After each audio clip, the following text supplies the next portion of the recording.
আসসালামু আলাইকুম এভরিওয়ান, সবাই কিরকম আছেন? আশা করছি সবাই অনেক ভালো আছেন। আমি আজকে ঘুম থেকে উঠে পেঁয়াজ কাঁচামরিচ কেটে রাখছিলাম, একটু ঠান্ডা লাগছে আর কি। যাই হোক, পেঁয়াজ কাঁচামরিচ কেটে রাখছিলাম। আজকে মেজবান রাখবো। কালকে মাংস ধরে রেখে দিয়েছিলাম, তো আমার ফ্রেন্ড সার্কেল আজকে আসবে। পেঁয়াজগুলো দিয়ে দেবো, পেঁয়াজগুলো দিয়ে বেরেস্তা টাইপসে করে নেবো। তারপরে আদা রসুন পেস্ট এগুলো দিয়ে দেবো। আর মেজবানের জন্য আমি অ্যাকচুয়ালি আলাদা করে মশলা এগুলো নিতে যাব না। আমি একটা রাঁধুনি নাহলে প্রাণ জানি না, ওইটা একটা মশলা আনছি, ওইটাই দিয়ে দিব। কারণ ইজি রান্না করতে চাইতেছে এখন। মেজবানের জন্য বেশি কিছু লাগে না, কালাবুনার জন্য যেরকম লাগে মেজবানের জন্য জাস্ট টক দই, সরিষার তেলটা লাগে। সরিষার তেল না হলে হয় না, মেজবান সরিষার তেল লাগে। মেজবান বা কালাবুনা যেটা বল সরিষার তেল লাগবে। আমি সরিষার তেল ইউজ করছি। এটা এখন এটা বেরেস্তা করে নেব। 400 দেওয়া আছে, একটু করার 1800 দিয়ে নিয়েছি। তাড়াতাড়ি হতে হবে, নাহলে যদি দেরি হবে। বেরেস্তা হোক, তারপরে আমি এটার মধ্যে এটা একটু লবণ দিয়ে দিচ্ছি। লবণ থেকে একটু বুঝতেছি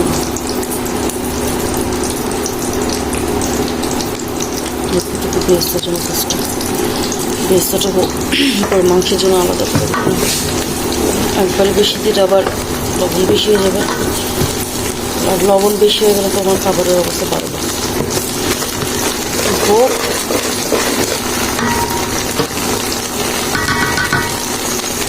লবণ দেওয়ার সাথে একটু তাড়াতাড়ি পানিটা ছেড়ে দিব, ঠিক আছে। তারপরে আদা রসুন বাটা দিব, আর টক দই দিতে হবে। টক দই আমি অ্যাকচুয়ালি বাসায় বানাইছি। রেডিমেড, এটা হলো ইনস্ট্যান্ট টক দই। এটার মধ্যে এটা হলো উষ্ণ গরম, পুরোপুরি উষ্ণ কুসুম কুসুম গরম পানি, যেটা ওইটার মধ্যে গুঁড়ো দুধটা গুঁড়া দুধ আছে, ওইটা গোলায় নিয়ে তারপর ওইটার মধ্যে সিরকা বা লেবু পরিমাণ মতো বুঝে, বা 1 টেবিল চামচ বা 1.5 টেবিল চামচ যদি লাগে ওরকমভাবে দিতে হবে। লেবু দিতে হবে বা সিরকা দিতে হবে, দিলে যেরকম ঘন হয়ে যাবে।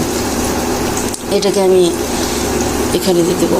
এটা ইনস্ট্যান্ট, এটা আমি এটা বানায় তারপর নর্মালি রেখে দিচ্ছিলাম, এটা হয়ে গেছে, সমস্যা নেই। এটা ইনস্ট্যান্ট, যেটা টক দিয়ে বানাতে চান। আর যদি না আমি আর একটু ঘন দিব, তাহলে আমার মেবি মনে হয় যে দই বীজ দিয়ে যে টক দইটা বানায়, এক রাতের জন্য রেখে দেয়, ওইটা বেটার। আমার পেঁয়াজটা মেবি ফেনা উঠে গেছে। ফেনাটা উঠে গেলো বেশিরভাগ পানি, বা এই যে যখন পেঁয়াজে পানিটা ছাড়বে তখন। আর এটা খাঁটি সরিষার তেলই আমি বলতে পারি, কারণ আমরা নিজের ভাঙ্গায় নিচ্ছি, সমস্যা নেই, এটা পুরোপুরি খাঁটি। কিন্তু ফেনা উঠতেছে হলো যে পেঁয়াজের থেকে পানি বের হচ্ছে, এর জন্য এটা একটু পরে স্টপ হয়ে যাবে। এবার হালকা একটু যে পুরোপুরি মুচমুচা পেঁয়াজে বেরেস্তা না, এরকমভাবে পেঁয়াজটা একটু উঠায় নিতে হবে, ভাজা ভাজা পেঁয়াজ। এখন আমি যেটা করবো সেটা হলো একটু রসুন পেস্ট দিব, হালকা, বেশি না, কারণ মেজবানে আদা রসুন পেস্টটা অত বেশি ইম্পর্টেন্ট না। মেজবানের মেইনলি হলো আপনার কী বলে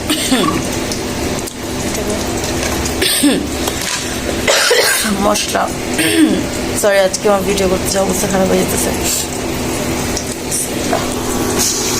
হালকা আদাটা একটু বেশি দিলে সমস্যা নেই, কারণ আদাটা মেইন টেস্ট। এটা হলো আপনার মাংসটাকে নরম করে ফেলবে খুব দ্রুত। সো আদা রসুন বাটাটা সমস্যা না।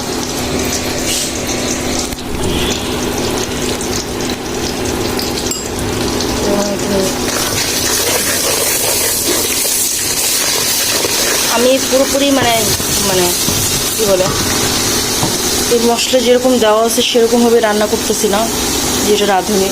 আমার তো নিজের মতো করে রান্না করতেছি।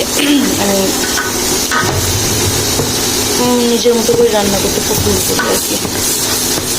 তো পেঁয়াজটা এখন আমি সব একসাথে তাড়াতাড়ি করে দিয়ে দেবো, কারণ একসাথে কুক করতে হবে তো।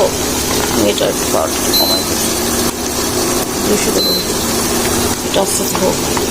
মাংস, টক দই, যে এটার বড় প্যাকেটের মশলাটা, এটা একসাথে সব দিয়ে দেবো। এখানে প্রায় 2 কেজির মতো মাংস, আর এটা হলো বড় প্যাকেটের মশলাটা আমার ফার্স্টে দিতে হবে এটার মধ্যে, পুরোটাই দিয়ে দিতে হবে। 2 কেজি মানে মাংসের জন্য পুরোটাই দরকার। এখন দিয়ে দিতে হবে যে টক দইটা, মশলাটা, টক দই আর মাংস তিনটা স্টিমটা করে একসাথে দিয়ে দিতে হবে। আমি একটু হালকা কষাবো না, মানে হালকা একটু নাড়াচাড়া করে তাতে মিক্সড হয়ে যায়, নাহলে আবার মাংস দেওয়ার পরে মিক্সড করতে কষ্ট হয়। আমি এই মুহূর্তে জালটা একটু কমানোই রাখবো, 200 রাখবো। আপনি মানে পুরো লো হিটেই রাখবেন, কারণ একসাথে মাখায় রাখতে কিছুক্ষণ মাখায় রাখবো না, কারণ ওই সময়টা আমার নাই। আমি অ্যাকচুয়ালি তাড়াহুড়ো করে রান্না করবো। আমার বাজে প্রায় 11:30টার মতো, আমি 12টা 1টার মধ্যে, মানে 1টার মধ্যে আমার বের হতেই হবে যে করে হোক ইনশাল্লাহ। কারণ আমি এখানে মাংস পানি ঝরে রাখছি, ওইটা দিয়ে দিতেছি বিসমিল্লাহ করে।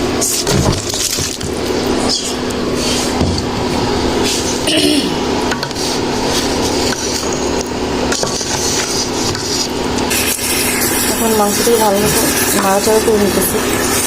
আর এটা একটু এখন এটা পুরোপুরি ফুল হিটে দিয়ে দিচ্ছি, ফুল হিটে থাকবে। এখন এটাকে কমানো যাবে না, চাল এটা ফুল হিটে রান্না হবে। মেজবান বলেন, তারপরে যে কালাভুনা বলেন, এগুলো ফুল হিটে রান্না হয়। পার্থক্য হলো কালাভুনাটার মশলার পরিমাণ একটু বেশি থাকে, আর এটা মানে কুক করতে থাকতে হয় যতক্ষণ পর্যন্ত মানে কালারটা ব্ল্যাক কালার, মানে কালো কালারের মধ্যে চলে না আসে। পুড়তে হবে না, কিন্তু কালো মানে মশলা ঘন হইতে হইতে এরকম অবস্থা যে কালো হয়ে যায়। আর মেজবানটা ওরকম না, মেজবানটা হলো আপনার মানে হাই হিটেই রাখতে হয়, কিন্তু মাংস একটু হালকা ভাজা ভাজা দেখতে, ভাজা ভাজা না মানে অনেক একটু মানে উপর দিকে কেমন মানে একটু দেখতে মনে হয় ভাজা ভাজা, কিন্তু আসলে ভাজা ভাজা থাকে না। মশলাটা ভালো মতো এটার সাথে মানে মিশে, আর একটু লাল লাল কালারই থাকে, মেজবান থাকে। সো আমি মেজবানটাকে সুন্দর মতো একটু কষায় ভালো মতো পুরো হাই হিটে থাকবে, এটা পানি উঠবে। আর আমি এখানে আমি গরম পানি করে নিচ্ছি এক্সট্রা করে। এইটা আমি যদি লাগে আমি তাহলে অল্প অল্প করে দেবো, কিন্তু ফার্স্টে মাংসের পানি দিয়ে এটাকে কুক করার চেষ্টা করব। সেটা কুক হতে থাকুক, ওর মধ্যে আমি একটু মানে রেডি হই বা একটু কিছু খাই, কারণ কিছু মানে খাইনি এখন পর্যন্ত, খাওয়া দাওয়া একটু করি। তারপর আর আমি লবণ দিচ্ছি এর মধ্যে, আর যদি আমার পরে লাগে তাহলে মশলা একটু দেবো। আর এটা আছে প্যাকেট, এটা হলো ছোটো প্যাকেটটা, এটা আমি হলো আপনার লাস্টে দিব। এটার মধ্যে মেবি রাঁধুনি মশলাটাও আছে, রাঁধুনি একটা মশলা আছে, এই ব্র্যান্ডের মশলা তা না, ওইটা একটা মশলাটার নামই রাঁধুনি মশলা। সো ওইটা মেবি আছে এটার মধ্যে, এর জন্য এটা ফ্লেভার একটু অন্যরকম লাগবে। ওইটা কালাভুনাতেও দেয়, সো স্টার অ্যানিস এগুলোও দেয়। আপনি মশলা নিজেই বানিয়ে নিতে পারেন মেজবানের, এগুলো আমি একদিন ডিসক্রিপশন মানে একদিন থেকে বলে দিব না কীভাবে বানাতে হবে, এটা আমি জানি, আমার মা শিখিয়েছিল। তো অ্যাকচুয়ালি এটা আমি এখন দেবো না, সরি এখন দেবো না, একটু পরে দেবো, বলেছি আমি দেখিয়ে নিই, পরে দেবো। সো এটার মধ্যে আর কিছু মশলা আছে যেটা আমি পরে দেবো, সেটা হোক আস্তে আস্তে কুক হোক। আচ্ছা, আমি আমার মানে বাবাকে বুঝিয়ে দিয়ে গেছি, এটা একটু ঘন হয়ে আসলে বাকি মশলা, পেঁয়াজ বেরেস্তা, বাকি মশলা আর কাঁচামরিচ দিয়ে সুন্দরভাবে ঢেকে 10 মিনিট কুক করে তারপর এটাকে বন্ধ করে দেবো। তো মানে পুরো হাই হিটে এটা করতে হবে। আর আমি একটু আমার ফ্রেন্ডের বাসায় যাচ্ছি, আর আজকে বাসায় ইনভাইট। সো আল্লাহ হাফিজ। এখন বের হয়ে গেছি, রাস্তা কোনো রিক্সা নেই আজকে, ঈদের দ্বিতীয় দিন। সবাই বাতাস, পাপা দেখছেন দূর থেকে রাস্তা পুরো খালি। দেখি এখন কীভাবে যাওয়া যায়। পেয়ে গেছি, এখন গোটা ফ্রেন্ডের বাসা রিক্সা পেয়ে গেছি, ফ্রেন্ডের বাসা যাচ্ছি। এখন ওকে আমি বলছিলাম 12টা 12:30টার মতো চলে আসবো। এখন আমি হাজির এই কালপ্রিটের বাসায়। ওকে দেন এখন আমি একটু গল্প গুজব করবো, সো আমি একটু বিজি আছি। ফ্রেন্ডের বাসা আসতে যাওয়া হয় আর কি, সব মানে গায়ের এই ভিতরে ইনার রেখে বোরখা টোরখা নিকাপ টিকাপ খুলে বসে আছে, শান্তি। বাট বাইরে আর সমস্যা নেই, কি করতে কিছু করে।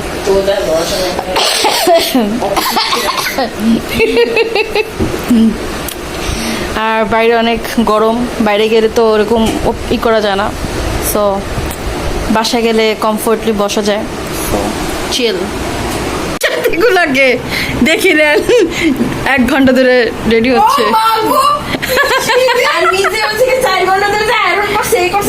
আর এই তো স্বীকার করছে আয়রন করছি।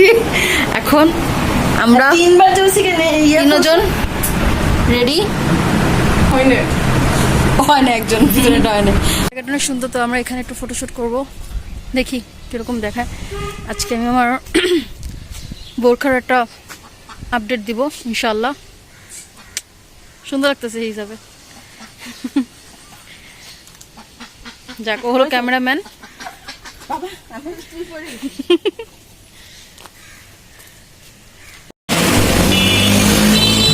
এখন আমি মানে ফ্রেন্ডের বাসা থেকে বের হয়ে গেছি, ফ্রেন্ডের বাসা থেকে বের হয়ে এখন আমি একটু ঘুরে করতে যাব।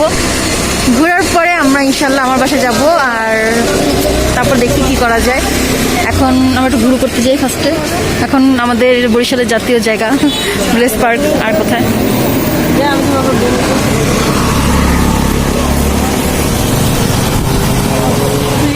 হ্যাঁ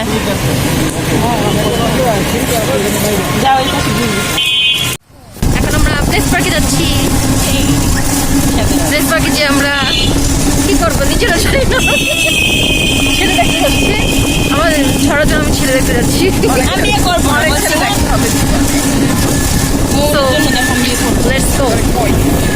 আমরা ঘোরাফেরা করার পর বাসায় এসে আমরা খাওয়া দাওয়া করবো, এই জন্য ফ্রেশ ট্রেশ হয়ে আমরা খাওয়া দাওয়ার জন্য মানে বসবো। ওই টাইমে আমাদের বাসায় আরও গেস্ট চলে আসে, আমার কাজিনরা আসে, সো তাদেরকে আমার আপ্যায়ন করতে হবে। মানে দুই দিক মিলে আমার একটু বিজি টাইম ছিল। আমার ফ্রেন্ডরা মানে অনেক সাপোর্ট করছে, ওরা বলছে যে না থাক, তুই তোর মতো করে কর, সো আল্লাহর মতো সমস্যা হয়নি। তারপরে যতটুকু পারছি ফুটেজ নিছি, বাট আনফর্চুনেটলি আমার মোবাইল থেকে ফুটেজগুলো ডিলিট হয়ে গেছে, নাকি ফুটেজ কভারই হয় না আমি জানি না। তারপর আর কি এন্ডিংও ভাবে নিতে পারিনি, এই জন্য ভয়েস ওভার এন্ডিংটা দিচ্ছি। সো আল্লাহ হাফেজ।